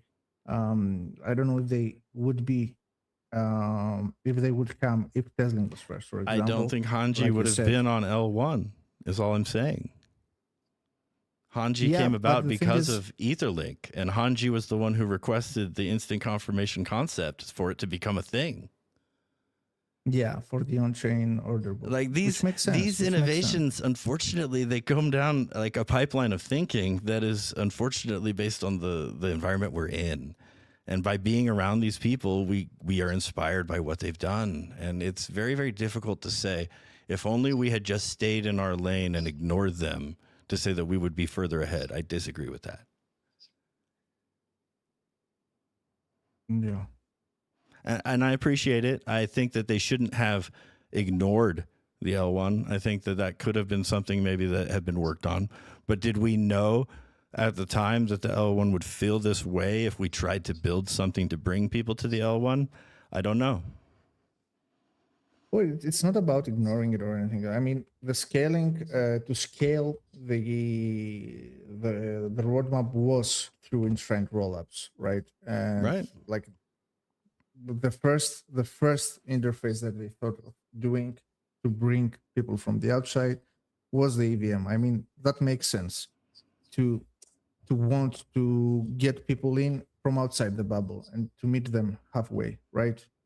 But at the same time, it took so much longer to bring out the Teslink, the Michelson interface, that it was like a lot of focus was put on the EVM side and not so much on the Michelson side, and that created a lot of friction and the frustration from Kevin and everything, which makes sense. If you see it from his perspective, especially, it makes sense. Absolutely. I cannot fault him for being upset about this one bit at all. I don't think that it's an overreaction. Yeah. I don't think that he's wrong. I don't. Mhm. But I also don't think he has a full picture either. And that doesn't change how he should feel. But at the same time, he doesn't get to tell me how it is. Yeah, no, I get that. But anyway, man, since he's not here now, I don't think it has I any love the point to guy, keep and I talking really do about wish him well. Yeah. And I would love to have a real conversation about it. But him talking over me and then telling me how I can't interrupt him, and then when I start to talk, get interrupted, I'm done. Yeah, no, I get that. And I apologize if anyone else feels like I do that to them too. I will mute you and then talk my piece. No, I'm kidding. I'm probably wrong. Also there too. I don't think we have ever muted anybody. I have never muted anyone except for Kevin right there. I'm going to be honest with you. Yeah. But yeah, I wasn't going to stand for literally being chided for interrupting and then get interrupted. Nah, I'll mute and talk. Sorry. Yeah. And that's okay too. I'm not here to shut people down. I want to be clear about that. I get his frustration. It probably just needed to be stopped talking about at that point. I'm sorry. Yeah, it is a sensitive topic, especially for him, I suppose, and for us, obviously. But I hope we'll get him back some point, and in a better mood, and we can clear this out.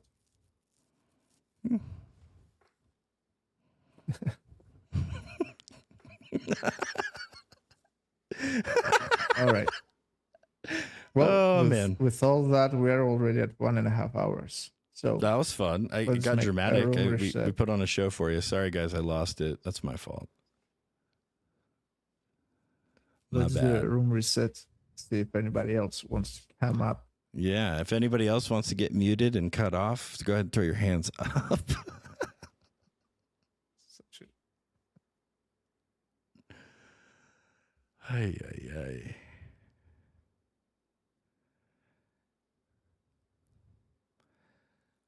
I think it is important to realize that there are a whole bunch of people who all really do want to see this whole thing succeed. It isn't about one part, one aspect. It isn't about my art's better than yours, my code's better than yours. Well, mine's better than yours, MB. Just kidding.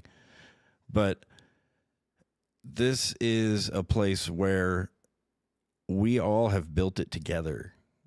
It's a community. It is something where we all kind of have built it together. We all have our place in it. And I don't want any of you to feel like you're not doing anything here.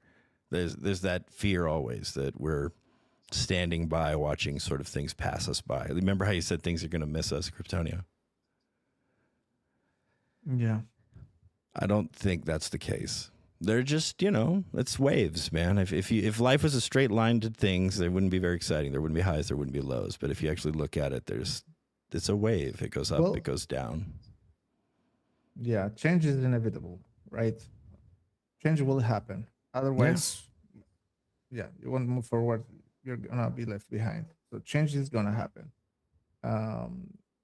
Like I said in my article, what I do appreciate is that we have a passionate community that doesn't have to be like followers.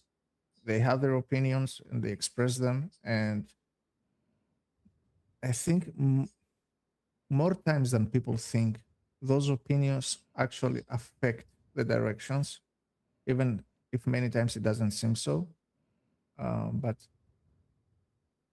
if people stop caring and stop sharing their opinions and stop criticizing and stop, talking about the wrongs, then I think we lost the game, in my opinion. Mm-hmm.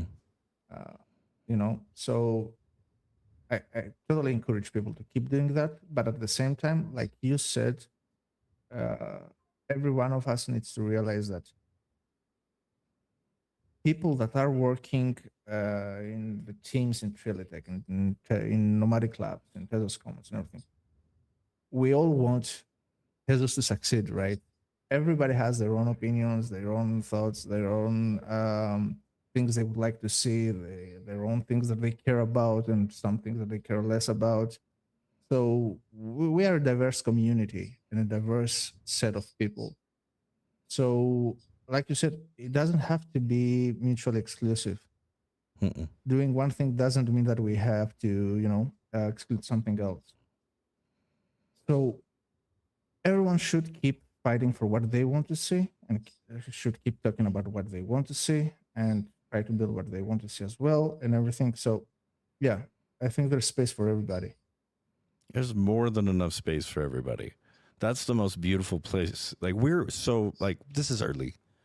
This world that we're in, like it's I hate early. that phrase, but I get it. Yeah, I hate that phrase. Honestly, Dude, I like. if you want to I get down to avoided using numbers, it on the first like purpose because 5%, the it's first triggering. 3%, they're early, dude. They're early. And what's adoption rate on crypto? Oh, I know it's not big. It's small. Yeah. It's like less than 3%, man. So anybody who's in it is Yeah. early right now. Just by the numbers. And I'm not trying to say this like as a hype word or some sort of like, throwing out jargon. No, I get it. I get it, man. I get it. It's a I math just find thing. that phrase triggering at this point for many people that I avoid using it. Well, It's early. just look at Michael Burry, man. He was the guy who was early to the 08 crash, but he wasn't wrong. Yeah. He wasn't wrong. you are completely 100% correct, Kryptonium. This place exists on the backs, unfortunately, of opinion. And we do have a responsibility to ourselves, man, to watch how we kind of look at these things. It can be really easy to get sucked into the mind sink. It's very easy. And I don't think I have the answer for everything, but I'm just dumb enough to think that I might have some faith in some things. You know what I mean? And I'm going to stick to my faith because that's the beauty of faith. Lex, are you up here? Did you join us? Can you talk? I can. I was wondering which one of you guys' cubicles is closer to the objects server. You could just hit a little like good old pinball nudge and just reboot it. Ooh. Maybe it's Kryptonia, doing you a gotta Windows do that. update. Is it doing a Windows update? Because that's usually the case. Is it? What does it say? How 2,000 long has days it left? been? How long has it been? Since I've 9:30 this morning as far as I saw it, but I'm not sure if it happened last morning. Yeah, I joined last earlier. night. I saw their little message, their banner that they are experiencing some delayed updates. I mean, I'm doing amazing screenshots for just like, for little memes and stuff like that. So that helps. But yeah, great But timing. what sort? Tezo Do we Tuesdays. know? Do we know what sort of updates that they are doing? I think it's. I'm not sure if it's an update or I saw Wise post something about indexing issue, whatever that means. But yeah, just yeah. But Oh, anyways, there we go. Let me pin it. The wisest message actually. Yeah. Just a heads up, there are some index issues with which the object team are investigating. So if you get notifications from augmented artwork, please ignore them. That's the message. And she has a screenshot of that message. All right. Yeah, if you go there, there's a huge orange bar across that says something or another. That's the message I was talking about. Yeah. Yeah. What'd you break, Lex? What'd you do, man? How'd you break it? Hey, listen. My art gets hidden. My art is hidden across the board, so it doesn't matter. It's Bro, like, what have you done to object? What's going on? Oh, jeez. It's like, God. Everyone's a curator. Everyone's a fucking curator. Yeah. But anyways, yeah, man. Interesting conversations. I love how everything. I don't know, man. Just trying to create, this is my human moment. So for those of you, I have nothing important to say. This is my talk to humans for 30 minutes. That's what the good book says. Well, you got to have those moments, man. If you're not talking to humans, dude, like, who are you talking to? Yourself? The machines! Yeah, that's like self-talk at that point, isn't it? You're the only ones I can rely on. But yeah, man, just trying to stay creative, trying to stay active. Got some decent bike riding weather in Miami. Hasn't rained in a couple of weeks. Doesn't seem that it's gonna rain for another couple of weeks. Telling us we can't use our hoses. Give me a break. I can send you some rain from here. We'll have Where are you? last... Where are you, in Greece? In Greece. Wow, that sounds amazing. Yeah, it's not as amazing as it sounds, though. Ancient worlds, man. Ancient worlds. But no, I was actually working on some stuff some music I wanted to put out today, and also wanted to collect some stuff. But every time I do, there's a bit of an error, and I was like, oh, okay, this is why it's happening.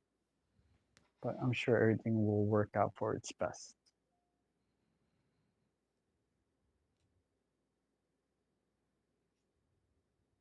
I was liking that conversation about AI. I was thinking one of the I'm not sure if it's Kryptonia who brought it up, as to what would be a good method. I like that whole like learn how to code via games.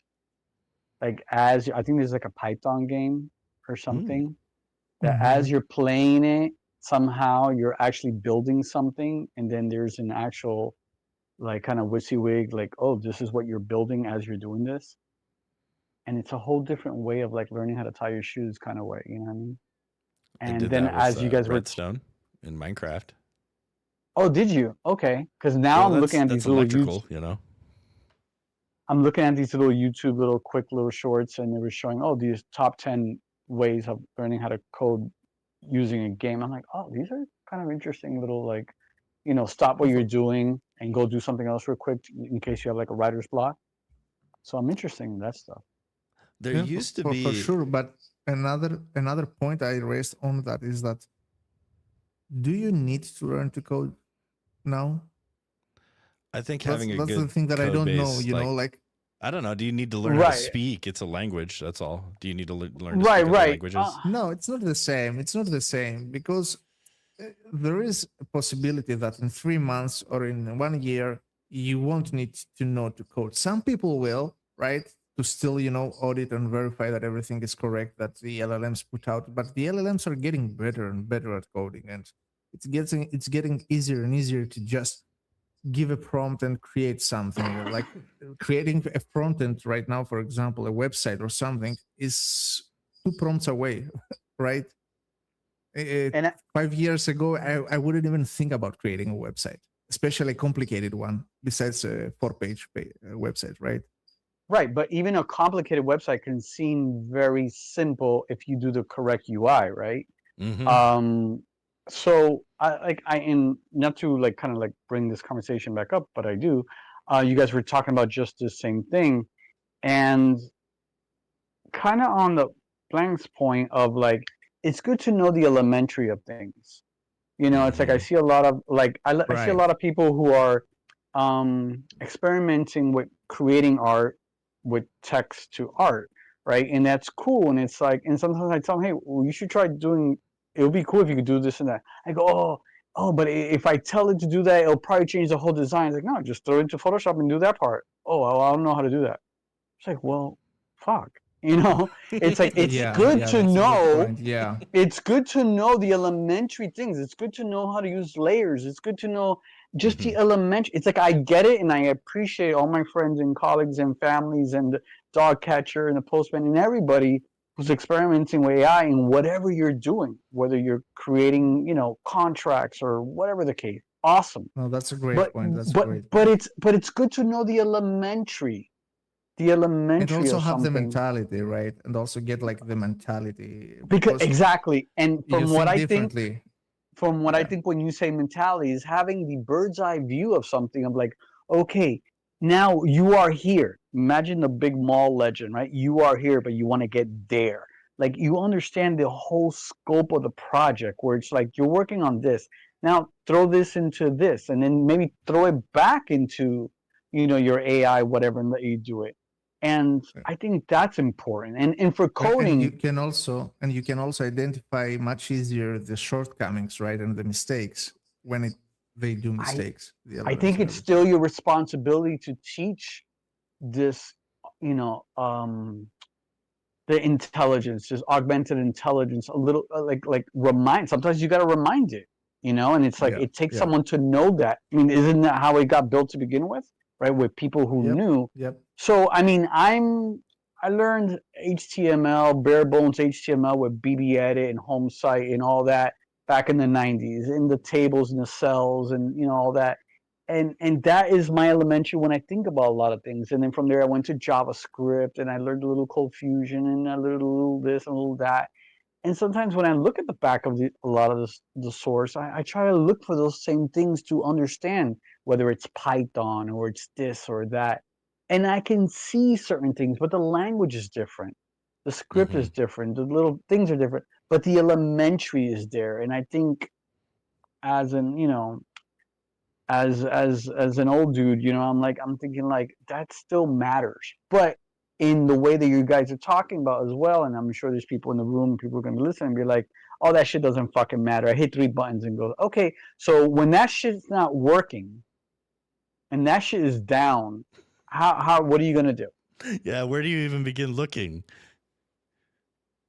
And I'm not saying that it's going to be down, Right. but I mean, I gave the benefit of I give the benefit of doubt to a couple of these applications where it's like I'm gonna go in as somebody that doesn't know anything and just do this, do that, do that. Okay, as an artist, I'm like, I do not, for the life of me, like having anybody touch any part of the art. Because when someone says, "Hey, did you do this?" I want to say, "Yeah," right? But that's just between crazy art mind, ego, and all that shit. But at the same time, I'm like, okay, let me see this. Because if you guys, like the magic eraser or the clone tool in Photoshop, when that shit came to Photoshop, that thing was like mind blowing. That you can take this area and take something out. And this was like CS3. This was, fuck, I don't know how long ago, 2002, 2003. And that was to me like, whoa, there's something weird going on with Photoshop if you can do this shit. To me, that was AI back then, right? And I'm thinking to myself, like today, I see the type of things, and I've seen how it's in the last 5 years, how it's actually understanding, and not by please or by those little words that we think it's doing it, because if you're nice to it, by being specific, right? Be specific about what you want. And a lot of times I'm like, I can now, when I like, if you guys are familiar with Rad TV, right? And Rad TV has all these independent AI films and productions. And I look at it and they're beautiful. They're fucking beautiful, man.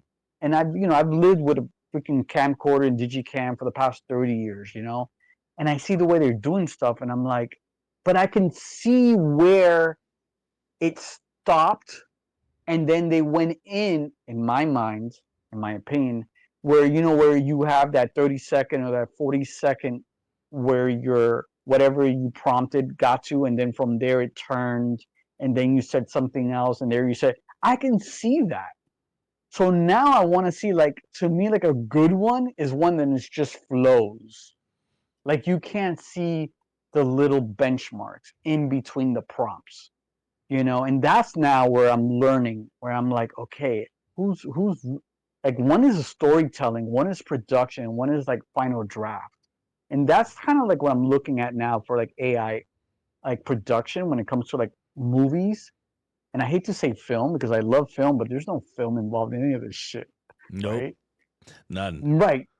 That's why when I look at, I've gotten thrown out of places in Miami, my hometown, for anchoring AR, and it's like security call, you can't film here. It's like, I'm not filming. It's like, no, but you can't capture anything because there's. I go, I'm not doing that. I'm actually putting something, and I'm trying to explain that, and the guy's like, I don't care, you get the fuck out of here, right? But then again, that's the worst. You see signs, right? I know. You see signs that says no filming here. It's like, all right, Your Honor, case closed. There's no film in my device. It's like, we're in a weird place now, man. So like, my wife and I, we come from casinos. I ran casinos. My wife worked casinos. I worked casinos. Like we come from casinos. You were not allowed to record in casinos. And so she's watching like some YouTube. She's like probably like Philip DeFranco or something. This is how long ago it was. Like she's watching Philip DeFranco.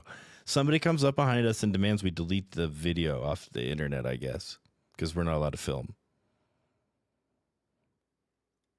Now casinos realize how much of a difference that's making. Now, Lex, are you seeing a shift with social media in that way too? Where perhaps, recording devices, AR, all that stuff, like, are they a little bit more open now with social media? Oh, we lost Lex again.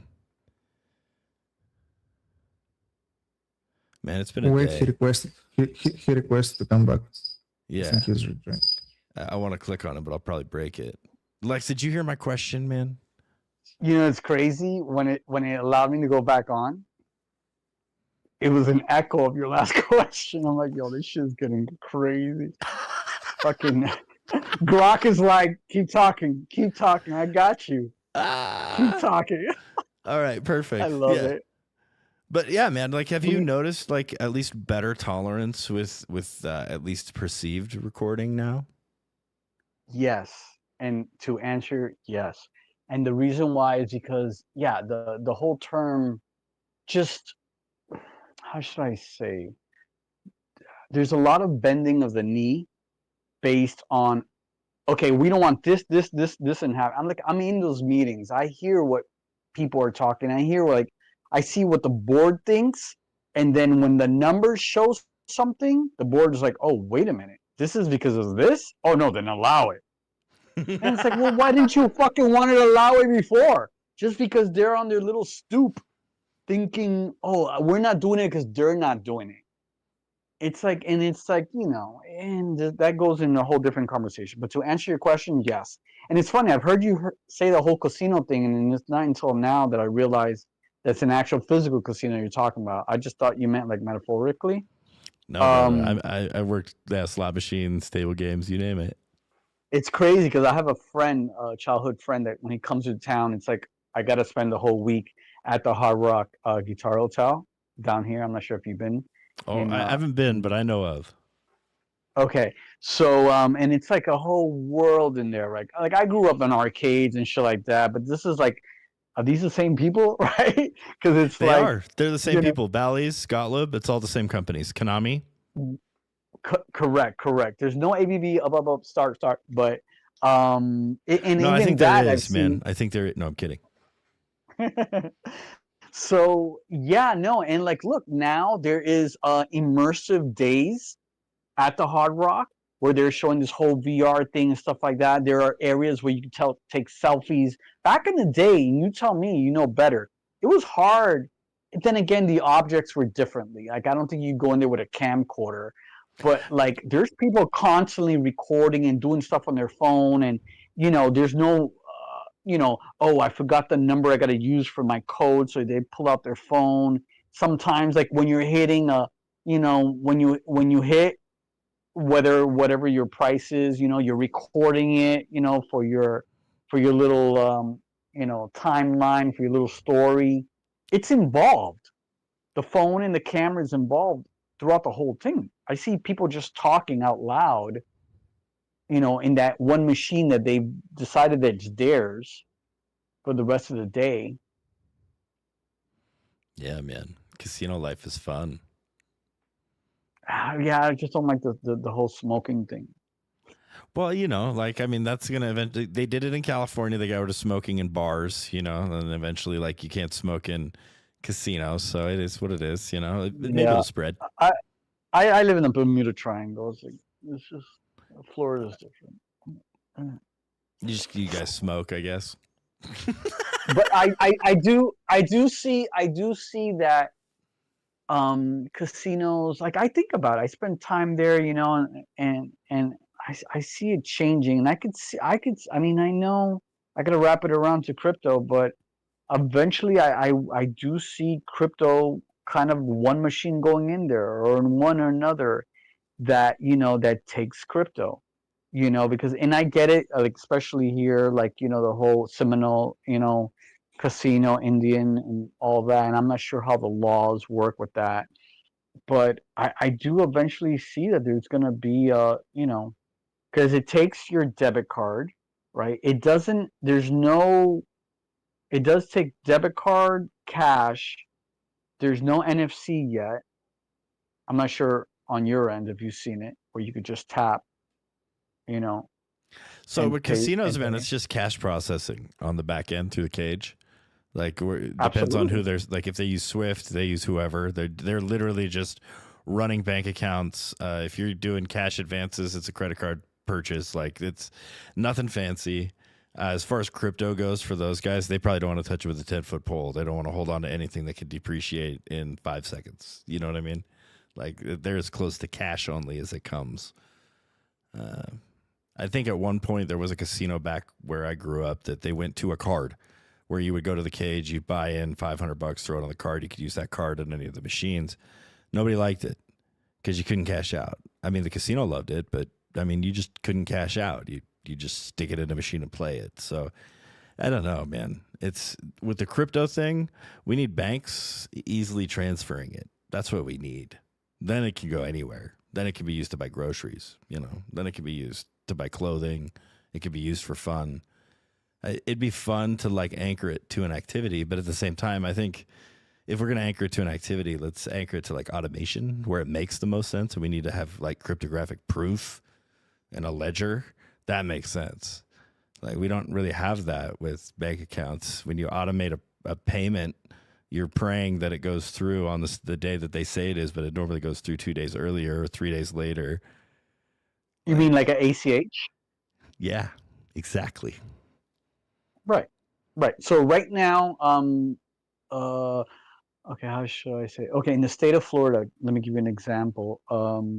As of mandates, 2026, any condominium that has 25 or more units has to have a website in order for the local organizations, HOA, associates, where the tenants can go and see, homeowners can go and see quarterly budgets and blah blah blah blah blah blah, right? Mm-hmm. So that said, um, that's what's happening right now. So right now there is and I'm not sure this is happening in other states as well, but for anyone who knows how to make a website, or like how they were talking about earlier, like I think it was Kryptonia says he wouldn't want to make a website until he could vibe code it before, right? Mm-hmm. It's interesting. A lot these buildings are mandated in the first 90 days, which is, I believe, it will be at the end of March, has to have a website. If not, they get penalized, right? Where now, and it's like, okay, well, what happens? Well, now there has to have they have to pay their HOA fees. They got to do little special assessment fees and stuff like that. There's specific amount of money that needs to be paid monthly, going back to your what you just mentioned, right? So it's interesting. It's like, who's going to be the first one to introduce crypto for that? Where it's like, oh, can I pay in crypto? Is there a money way, a merchant account that'll accept it? Maybe this particular person, people lose their homes because they haven't paid HOA fees. They've been 6 months without paying HOA fees. It's like, well, I don't have in cash, but I have, I got this wallet with X amount of $1,000 in this, but do you feel like crypto can solve the ACH, can be complementary to ACH? If we can figure out a way to put that all together, yes, I think it's a great idea. But unfortunately, the systems are in place to take every fee from you. There's a reason why they don't want you using cash. When I pay in cash, right, how much of that cash goes in your till? If I buy something from you, Lex, in cash, how much of that cash goes in there? There's a percentage of it. All the cash goes into your till. Now, you pay taxes at the end of the day, end of the month, end of the year, whatever you want to call it, whatever you settle, that's your business. But when I buy something from you, that $10 bill, that $50 bill, that $100 bill, it goes in your till. That goes in your pocket. I send you anything electronically, there's a fee.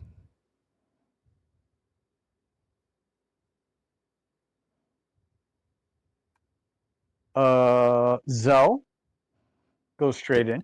There's inherently a fee built in. Now, whether or not it's your transaction history that you're selling to Zelle, if it's, like I don't know where their inherent fee built in is, what they're using, how they're making the money. It's $500 a year, over $500 a year. You got to pay taxes on it. I believe something like that. Exactly. So there's a fee, man, at every level, unfortunately. And that's one thing that cash has fixed, and that's one thing that crypto at one time fixed as well. But did it? It did, because there's always going to be a cost. There's always a cost of something. There's nothing for free in this life, man. There's nothing for free in this life. So when you eliminate third-party interest, when you make it just a fee to transact as opposed to something that's required to go through an infrastructure so that it can be reported, there's a bunch of stuff that's in place that's not about the freedom to transact. It's about the restriction to transact. Because it's about capturing that fee, brother. It's about capturing the net. It's forcing you to go through some sort of metered have-to bottleneck chokehold so that they can take their pennies every time you go through it. Like, how's a guy supposed to buy a Porsche? Well, you stop eating avocado toast. No, we realize now that not eating avocado toast or not drinking coffee will not get you the house. So keep going. It's fine. Listen, I don't appreciate you talking about my private life. Brother, it's okay to eat avocado toast and drink coffee every day because $15 a day for a year is still, after 10 years, not going to give you a down payment on a house. So just live your life, man. Oh my God. It's funny. My friends and family look at me weird because I don't eat avocados. Not because I don't like them, because they're all around me. But it's like, I don't know, for some reason I don't eat avocado. But I've had avocado toast. It's pretty yummy. Speaking of, before we end, it's 4:57 p.m. Eastern time. Um, for those old schoolers in here, the freaking, I'm having a brain fart. But OpenSea announcing at the end of the month, possibly token airdrop announcement again for their, I don't know how many times they do that, like once a year, just to get people going. But I guess we'll say that for the next conversation. Well, I But mean, I at think least they're that should be, consistent, right? Consistency is key. they're consistent, right? And it's like, it's about yeah. So for anybody that has that old school wallet, for that old school OpenSea wallet. Now, only if MetaMask would be like, yeah, and we're gonna match you for all the gas you spent from 2017 to 2021, 2022. That I would be wonder cool. if that would be something that would inspire some people to come back to Tezos, is to get all your gas back. 1,000%. Because if I don't want to talk about the number, I really don't. But that the gas is like, I love everything I've invested in, whether it went up or went down or whatever. It's like that was a learning process, and it was fun, and it was, it is what it is. And I've had my paydays, and it made up for certain things. But when I look back at the gas, I'm like, mother flower, like, ugh. Yeah, I still, I mean, I cringed the amount of gas that I had gone through myself. I Kryptona, you can relate, right? I mean, did you ever do that thing? I remember there was a tool available. I think once I hit 10,000 transactions, it stopped working. But up to those 10,000s, I wanted to cry. Gosh, They're still out there. Wasn't it for the Tezos? You put in your ETH wallet, and it tells you how much gas you spent. I don't want to know Yeah. about that one. I'm pretending like that Well, doesn't exist. there was one from Tezos that you could do with XTZ, and now I think Bandok from Jack Tezos allows you to see that as well. Nice. But the thing is that I had so many different wallets. I had like my biggest one, I think it was like, how much was it? I had made it was, I can't remember. But I had like more than 2,000 XTZ burned in fees on one wallet. Oh my God. Wow. Yeah, That's from but what that, year? From what year? since to what year? 2020. Yeah, Okay, mine 5 stopped years. counting at like Yeah. 1,500 or 1,300 or something like that. Yeah, I feel you. The thing is that back then, the first year until 2021, I think, and before the Delphi upgrade, the fees were higher in terms of XTZ. Like now they're pennies there. You can't burn 2,000 XTZ even if you want to now. It's harder. It's But harder. It's possible. Yeah, it's possible. Yeah, but it's much harder. It's Back then mostly it the wasn't that storage now. hard, especially when I used to try every single thing that came out, because early 2020 there were no dApps, zero, nothing. So as soon as they started popping out after the summer of 2020, the first DEX that we had, it was Dexter. I was swapping and arbitraging and trying things. Then another project popped up. I was trying that one, and I kept trying everything. And there were also opportunities, to be fair, to make money. So you were using it much more, but the fees were higher, and you didn't care about the fees that much since you were profitable. Mhm. And the same thing with when the PFP drop started and all the craze around the PFPs and the NFTs and everything. So yeah, and when you wanted to get first, there were times that I put 5 XTZ as a fee for a transaction to be there first. So Yeah. there were cases like that, and So it's not that surprising that that specific wallet got like 2,000 burns in fees. That's still an obscene amount of Tez, bro. It is. It is. It is. Especially if you think about it now, that it's less than a penny. You know, like a penny Mhm. for the fee. Yeah. Yeah. Or Well, a tenth of a penny. Yeah. Yeah. Yeah, exactly, man. And- and 300%. it's getting lower. 3,000. Yes. Progress, right? Yeah. Yeah. Yeah. That's part of it. Hey, I appreciate I you mean, guys. it's Appreciate getting you, lower Lex. both because the fees were decreased with the upgrades and everything, but also the price has decreased. So that's another factor, to be fair, right? Yeah. But yeah. All right. All right. Well, I think we can probably should wrap here it at up there. Lance. Yeah, 2 hours. I think so. Not bad. Well, I would just like to say thank you to everyone who came up and shared tonight. And thanks to everyone who stayed in the space. If you heard something you can help with, reach out and follow through. This has been Tuesday Tezday.